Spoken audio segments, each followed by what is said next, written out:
So hey guys, welcome once again and today we're going to explain the movie called Snake Eyes जिसे IMDb ने 5.4 out of 10 की rating दी है। और ये एक बहुत ही जबरदस्त एक्शन और एडवेंचर मूवी है जिसकी स्टोरी से लेकर कास्टिंग, एक्टिंग, डायरेक्टिंग और बाकी की सभी चीजें बिल्कुल ही अमेजिंग है। So guys without wasting your time bring your snacks and let's begin the explanation. तो मूवी की शुरुआत में हमें ये दिखाया जाता है कि एक बच्चा अपने पिता के साथ बातें करते करते एक खराब बाइक को धक्के मार रहा था। वो दोनों अपने घर पहुँचते हैं और रात हो जाती है, लेकिन तभी उसके डैड को ऐसा लगता है कि कुछ लोग उसके घर के बाहर खड़े हैं। जिसके बाद वो अपने बेटे को एक कबर्ड में छुपने को कहते हैं और कहते हैं कि बेटा कुछ भी हो जाए बाहर मत आना। फिर जब वो अपनी गन के साथ जैसे ही अपने घर के मेन डोर को ओपन करते हैं, कुछ लोग उसके ऊपर गन पॉइंट कर देते हैं और उसके घर के अंदर चले आते हैं। उनमें से एक जो उन लोगों का बॉस था वो कहता है कि तुम्हारी जिंदगी और मौत का फैसला अब ये डायस करेगी। और जब उस लड़के के पिता डायस को फेंकते हैं तो वो हार जाते हैं और वो आदमी उसे मारने के लिए उसके सर के ऊपर गन पॉइंट कर देता है।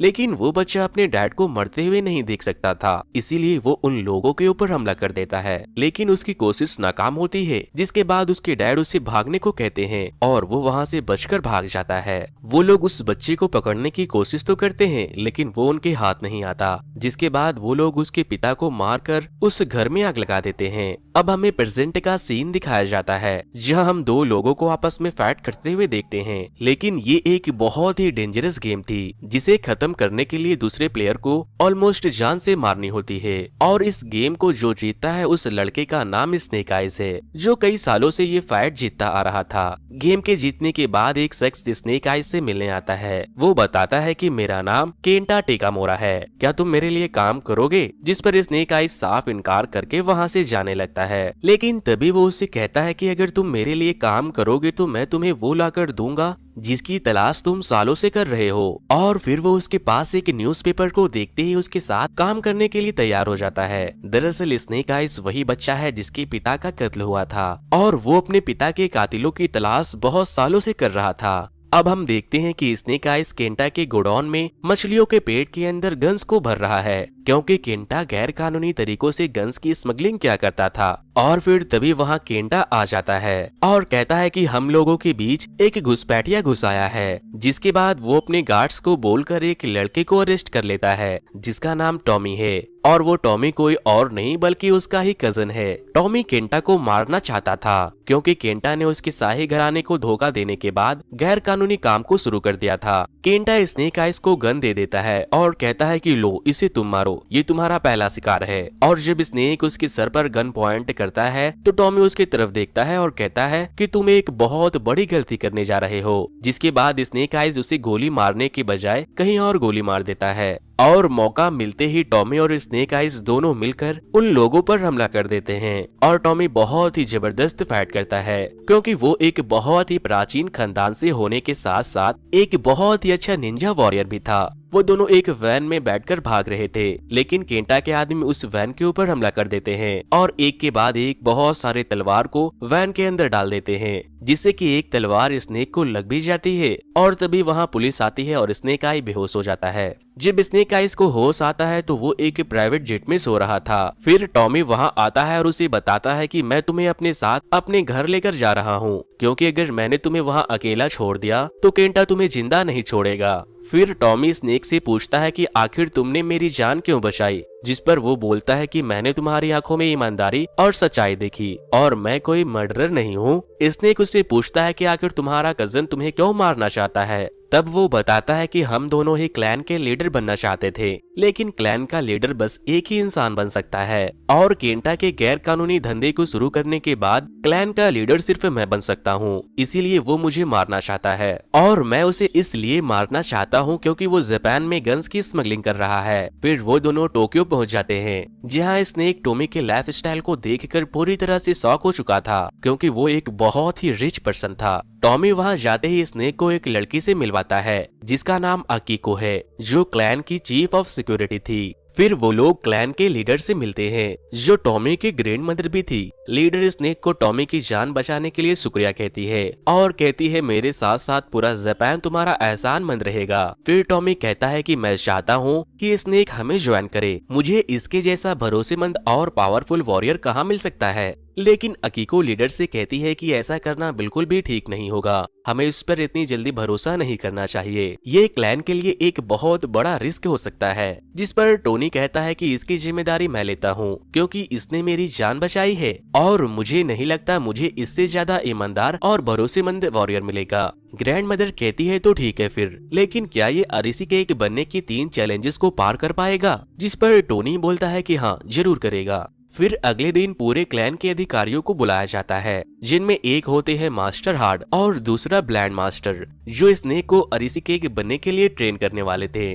हार्ड मास्टर कहते हैं कि मेरे हाथों से इस पानी के बॉल को लेकर दिखाओ और मैं तुम्हारे हाथों से तुम्हारे पानी के बॉल को लेकर दिखाऊंगा, वो भी बिना पानी के गिराए। अगर तुम ऐसा करने में कामयाब हो जाते हो तो मैं तुम्हें जरूर ट्रेन करूंगा। जिसके बाद वो हार्ड मास्टर से पानी लेने की बहुत कोशिश करता है, लेकिन वो 2 बार नाकाम हो जाता है। But at the end snake अपने ईगो को काबू करता है और बोलता है कि मास्टर आप प्लीज अपना बॉल मुझे दे दे, और फिर मास्टर हार्ड उसे अपना बॉल दे देते हैं। रात होते ही सारे लोग डिनर करते हुए एक दूसरे से बातें कर रहे थे। अकीको स्नेक से कहती है कि ब्लैंड मास्टर तुम्हें ही देख रहे हैं, और वो सच और झूठ बोलने वाले को तुरंत पकड़ लेते हैं। स्नेक वहाँ से टॉमी के बैग को लेकर एक स्पा में जाता है जहाँ वो केंटा से मिलता है, और अब हमें यहाँ पर एक बहुत बड़ी बात पता चलती है। दरअसल स्नेक क्लैन के लोगों को धोखा दे रहा था क्योंकि उसने टॉमी का भरोसा जीतने के लिए उसकी जान बचाई थी ताकि वो क्लैन में एंटर कर सके और एक रेड स्टोन को चुरा सके, जो कि एक बहुत ही पावरफुल और प्राचीन स्टोन था जिसकी हिफाजत क्लैन के लीडर्स हजारों सालों से करते आए थे।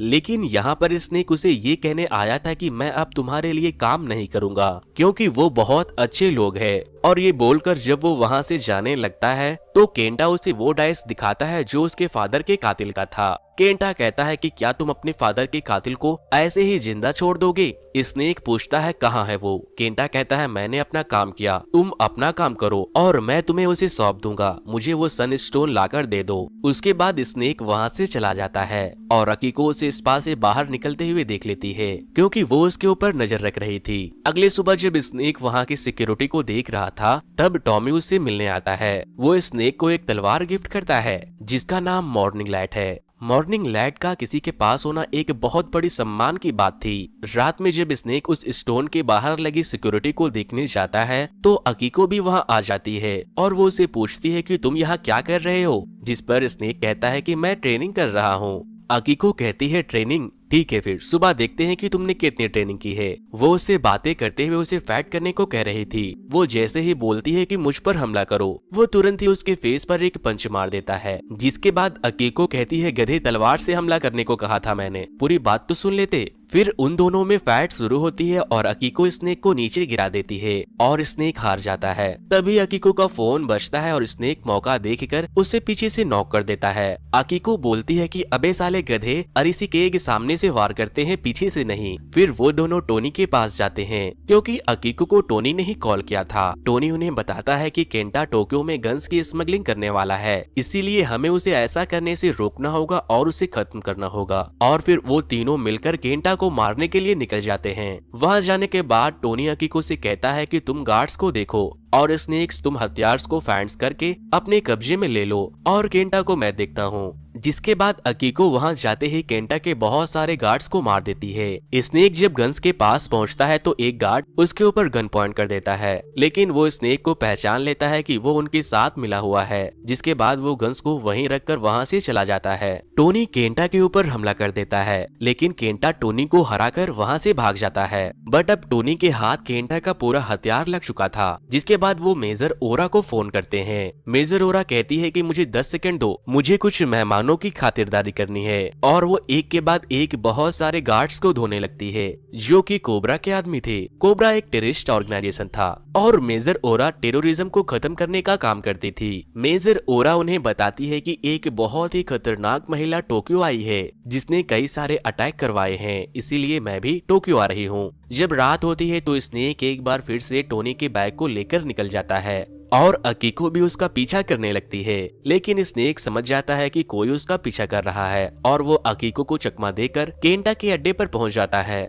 जब स्नेक वहां जाता है तो वो उसी डेंजरस महिला को देखता है जिसके बारे में मेजर ओरा ने बताया था। वो कहती है मेरा नाम बैरोनिस है। स्नेक कहता है मैं तुम्हें जानता हूँ। वो केंटा से कहता है कि मैंने इसके लिए तुमसे हाथ नहीं मिलाया था, जिस पर बैरोनिस कहती है कि हम तीनों के पास कुछ न कुछ ऐसा है जो हम तीनों को एक दूसरे से चाहिए। केंटा क्लैन को तबाह करना चाहता है। मुझे उस क्लैन से रेड स्टोन चाहिए और तुम्हें अपने बाप का कातिल। बैरोनिस उसे उसके बाप के कातिल का वीडियो दिखाती है जो कि उन लोगों के कब्जे में था। जिसके बाद स्नेक आइज वहां से चला जाता है और अब उसकी दूसरी ट्रेनिंग होती है जिसमें ब्लैंड मास्टर उसे अपने डर का सामना करने को कहते हैं और वो एक पोर्टल बना देते हैं जहां वो अपने पिता को मरते हुए देखता है और वो इसी तरह दूसरी ट्रेनिंग को भी पास कर लेता है। फिर रात होते ही स्नेक उस स्टोन को चुराने उस घर में चला जाता है, लेकिन सिक्योरिटी अलार्म बजने की वजह से अकीको वहां आ जाती है और वो देखती है कि छत पर एक दरवाजा खुला है। जिसके बाद वो फौरन स्नेक को ढूंढते हुए उसके कमरे में आती है और वो उससे पूछती है कि आखिर तुम कौन हो और तुम्हारा मकसद क्या है। मैं तुम पर नजर रख रही हूँ लेकिन तुम बार बार बच रहे हो।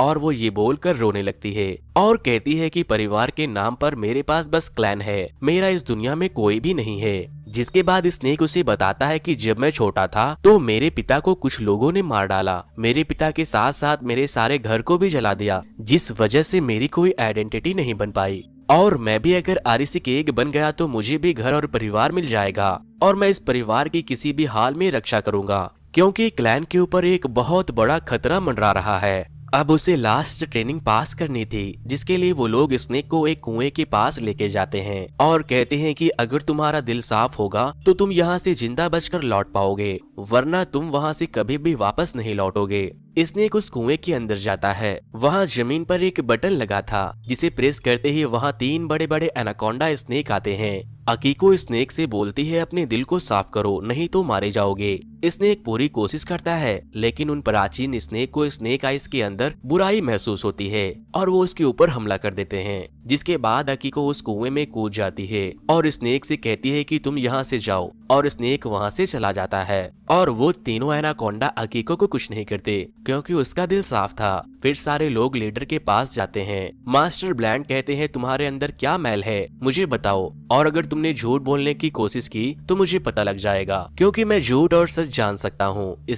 स्नेक लीडर से माफी मांगते हुए कहता है कि मेरा दिल साफ इसलिए नहीं है क्योंकि जब मैं छोटा था तब कुछ लोगों ने मेरे पिता का कत्ल कर दिया था और मेरी पूरी जिंदगी उनके मर्डरर को ढूंढने के पीछे गया है ताकि मैं उन्हें मारकर अपना बदला ले सकूं। जिसके बाद मास्टर ब्लैंड लीडर से कहते हैं कि ये सच बोल रहा है और फिर लीडर बोलती है कि ठीक है मैं तुम्हारी जान बख्श रही हूँ, लेकिन अब तुम एक अरिसी केग नहीं बन सकते। और फिर स्नेक आइज वहाँ से जाने का फैसला कर लेता है और वो टोनी से मिलने जाता है। टोनी उससे कहता है कि हम दोनों भाई के जैसे थे, अगर तुमने ये बात मुझे पहले बताई होती तो हम दोनों साथ मिलकर उसे ढूंढते। स्नेक उससे माफी मांगते हुए कहता है कि मैं हमेशा तुम्हारा भाई रहूंगा और वो मूनलाइट सोर्ड से अपने हाथों को काट कर वचन देता है और टोनी भी अपने हाथों को काट कर उसे वचन देता है। जिसके बाद स्नेक सोर्ड को रुमाल से साफ करने के बाद उसे वो तलवार वापस करता है, लेकिन टोनी उसे कहता है कि इसे अपने पास ही रखो और फिर स्नेक वहाँ से चला जाता है। लेकिन थोड़ी देर के बाद स्नेक आइज वापस से भेस बदल कर आता है और सारे सिक्योरिटी सिस्टम को एक पर्टिकुलर एरिया में जैम कर देता है जो कि उस रेड स्टोन से दूसरे डायरेक्शन में था, जिससे कि सारे सिक्योरिटी गार्ड उधर चले जाते हैं और स्नेक आइज उस स्टोन के पास आसानी से पहुंच जाता है और वो उस रुमाल में लगे टोनी के ब्लड से वो स्टोन के सेफ को खोल लेता है।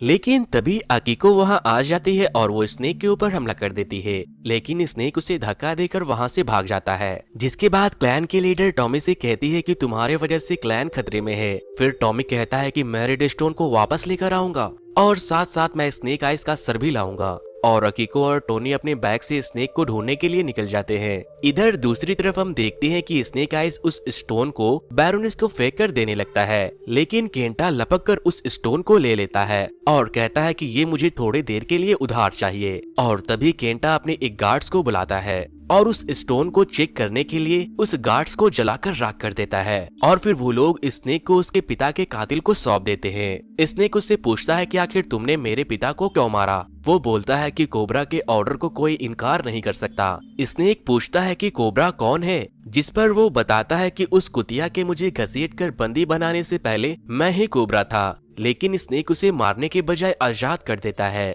और वो वहाँ से बैग लेकर केंटा और उनके लोगों से रेड स्टोन वापस लेने के लिए चला जाता है। टोनी और अकीको भी उसका पीछा करने लगते हैं और वो उसके ऊपर हमला कर देते हैं, लेकिन स्नेक खुद को बचाते हुए केंटा के एक आदमी को मार गिराता है और फिर वो केंटा के एक कार पर हमला भी कर देता है। अकीको कहती है कि टोनी क्या तुमने देखा, स्नेक हमारे तरफ से लड़ रहा है। फिर जब टोनी स्नेक पर हमला करता है तो स्नेक कहता है कि हमें आपस में लड़ने के बजाय केंटा को रोकना होगा क्योंकि रेड स्टोन उसी के पास है, और फिर वो दोनों एक कार लेकर वहाँ से निकल जाते हैं। इधर दूसरी तरफ केंटा और बैरोनेस क्लैन में पहुंचकर सब कुछ तबाह करने लगते हैं, लेकिन मास्टर हार्ड और मास्टर ब्लाइंड काफी हद तक सिचुएशन को हैंडल करने की कोशिश करते हैं, लेकिन केंटा रुकने का नाम नहीं ले रहा था। वो अपने रास्ते में आ रहे हर चीजों को स्टोन से तबाह कर दे रहा था। इधर मेजर ओरा भी क्लैन पहुंचकर क्लैन को बचाने की कोशिश कर रही थी, लेकिन बैरोनेस उसे अरेस्ट कर लेती है, जिसके बाद बैरोनेस केंटा से कहती है कि क्लैन तबाह हो चुका है, अब तुम अपना वादा निभाओ और मुझे रेड स्टोन लौटा दो। लेकिन केंटा बैरोनेस को एक जोरदार पंच करके दूर फेंक देता है